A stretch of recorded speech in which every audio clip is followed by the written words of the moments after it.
for better or worse, Google is such a key part of everyone's lives. The impact when we do something good is so wonderful. We can really make the world a better place.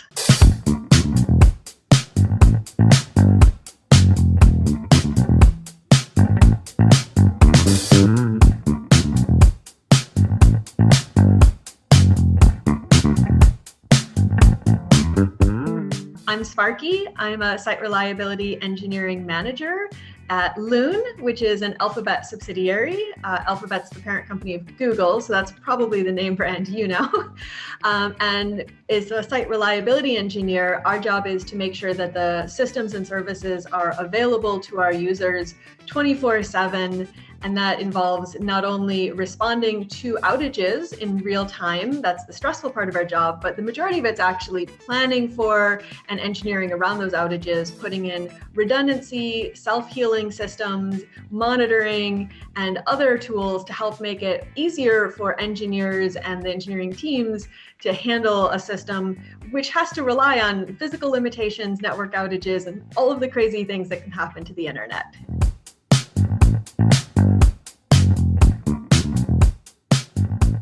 I was probably a very keen and anxious kid. I remember being 16, 18 and had a ton of activities going on, always an after school club, or I tried to play sports badly. Tennis was the only one I was passable at. Getting active with projects or, learning something, quiz teams.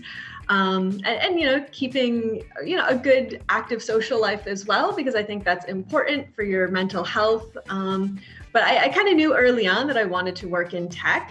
How old am I? Old enough that my family got a computer when I was in 4th grade. That was our first computer. And we didn't really have a place to put it in the house. So they ended up in my bedroom, which meant everybody would be able to come and use it when I wasn't in there, but also meant that at night when I was supposed to be asleep, I could go and play on the computer.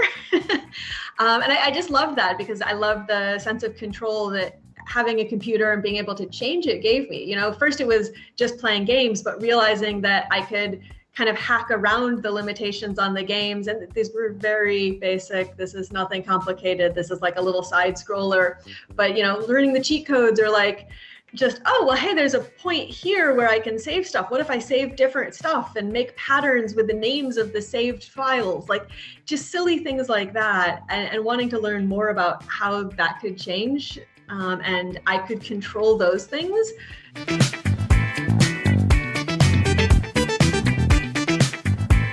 So I started a computer science degree and did that, but I realized that I wanted to do more than just focus on tech. So after a couple of years, I started a second bachelor's degree in psychology, which was a big shift for me. I ended up taking 5 years to finish my bachelor's degrees. I was allowed to do them in parallel and kind of cross-count some credits. That helped, especially, applying artificial intelligence classes to both.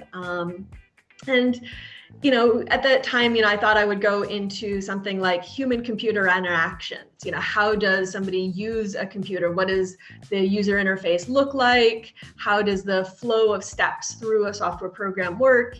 Is that collecting feedback from a user? Or I thought I would go into artificial intelligence, making a system that learns and makes decisions on its own.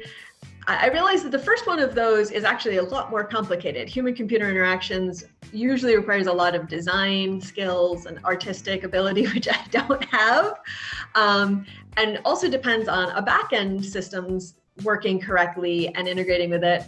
And artificial intelligence is mostly a research field, and I didn't want to do research at that time. I wanted to get out into industry. So I ended up, after graduating, going and getting a job at Google doing servers, like back-end things. And I was actually in a test engineering team. So we were supporting end-to-end validation of back-end servers. And it's never where I'd expected to be. But actually, it worked really well for me. Turns out that I really liked diving into the coding bit of it and understanding how those pieces all worked, how different servers talk to each other, and how the data was stored and manipulated and moved around to get the right thing to the user in tens of milliseconds, and having to keep all of those constraints in mind. And so it's really funny that the things that I wanted to do and the classes that I tried to take in university is like, this will be important for my future, ended up not being the ones I used, and the parallel programming classes and those sort of things ended up being much more important when I thought, oh, that's not for me. It just goes to show you can't really plan too much, and being open and adaptable to having, you know, whatever opportunities you have in front of you ends up a lot better.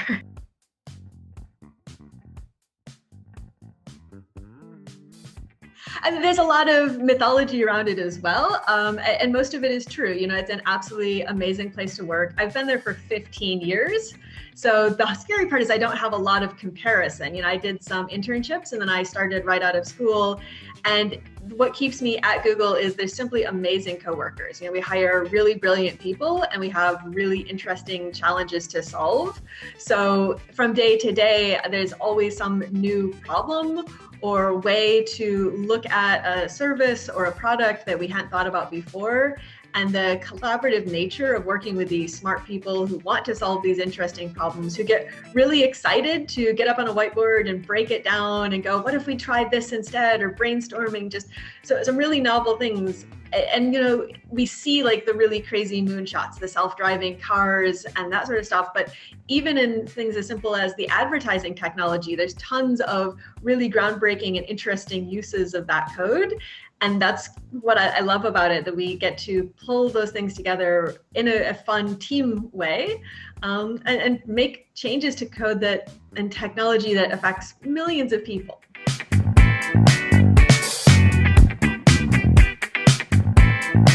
The field is changing so much. You know, even in the lifetime of today's students, they've seen the shift from, you know, dumb phones to smartphones and the rise of such an app-centric world. And, you know, things like TikTok didn't exist 3 years ago and is now, you know, a daily tool that we all use. So it's really hard to say, oh, you should go train in this one skill.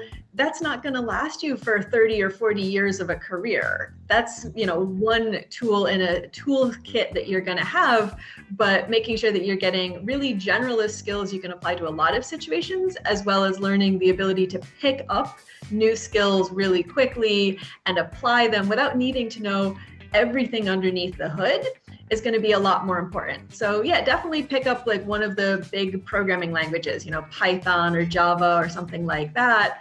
And they keep changing. You know, there's a lot of languages. Knowing more than one is good, because as soon as you know 2 or 3 languages, you can see the common patterns, and it becomes fairly easy to pick up almost any programming language, you know, looking at it and saying like, oh, these are patterns I recognize from this language or that language, whether it's functional languages or typed languages, getting a breadth of exposure there. And then taking classes in, you know, whether it's machine learning or cloud computing, and trying to pick up just enough to use these as tools without having to say, oh, well, what happens when I call that library? You know, it says, call this library, get this result. Be like, okay, I'm okay with that. I know how to apply this technology. I don't actually need to know like how it's wired together and all of the different options. That's one of the things that I've always struggled with the most, is treating it like a black box and saying, the software runs, it's good enough, not going like, oh, well, if I understood how this worked, I would optimize it. Well, once I understand how that works, I'm like, well, but how is it storing it? Well, how is it networking to the other services, and wanting to understand every bit of the stack? And that can actually be really distracting.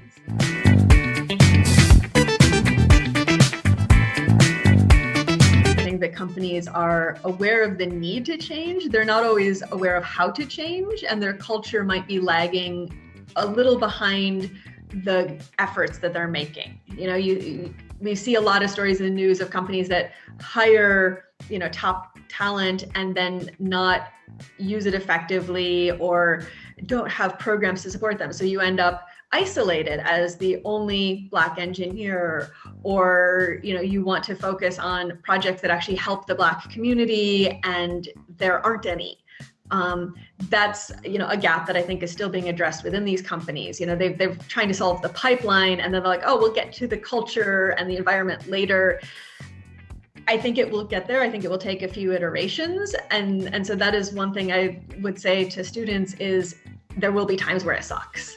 And you have to make a choice. You can vote with your feet. There are situations you shouldn't stay in. If they're, abusive or, just not supportive, or you're being tokenized, like, feel free to leave. And right now, the tech industry, at least, is robust enough that it's fairly easy to change jobs once you have some experience and skills. There's a ton of companies out there. And there are times where it's, worth, taking a different role, or even like, stepping back a tiny bit in your career to be at a company with a better culture, a better team, whatever it is. The other is persevering and being part of that cultural change. As painful as it is, like, the culture can't change if we trust white men to change the culture for everybody. It really does need the insight and experience of people, the lived experience of people, as well as just the perspectives that are different from what's in the majority and in the leadership now. And so staying at the table, claiming your spot, and going, this isn't great, and keep saying that, keep raising your hand and going like, no, this isn't good enough yet, try again, will eventually be the change. And yeah, we're all gonna get bruised heads as we hit those glass ceilings, but eventually they will break, and this will be better for the next generation. And we've definitely seen this. If you look over the last 50 years, progress is slow, but progress does happen. Doesn't mean it was fun for the people making the progress, but there will be highlights, there will be great achievements. And when you look at the longer scale, we do amazing things.